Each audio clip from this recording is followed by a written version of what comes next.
in acoustic music of African-American string bands, the Ebony Hillbillies, the Carolina Chocolate Drops. There's a guy right over in Maryland that I've seen perform who was one of the members of the Carolina Chocolate Drops, Dom Flemons. He plays banjo and a number of instruments.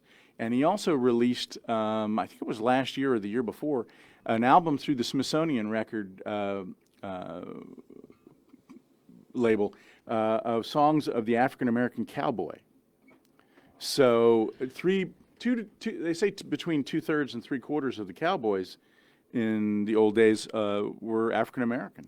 See, ladies and gentlemen, that's why you tune in On the Mic with Mike. You don't get this in any other business show here. So also, give our listeners an idea what you told me about the banjo, really quick. The banjo is an instrument that's African in nature, and so when you hear Appalachian mountain music or you hear even bluegrass music, you're hearing an instrument that is African in origin. And when I did a tour in 2019, I went up and down the Mountain Music Trail in West Virginia, about 200 miles of Highway 219. And we interviewed artists and venues that support Appalachian mountain music and keeping that tradition alive.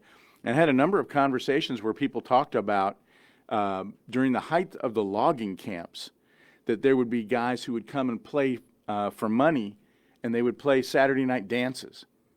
And one of these groups was an African-American trio, and they had to learn how to sing in European languages because a lot of the people working the timber camps were from Europe. And so these guys, if they wanted to get paid, they had to be able to maybe do some polka music too, or something else, something be able to sing in German or something like that. And so they were a very popular group. At the moment, my mind is going blank, which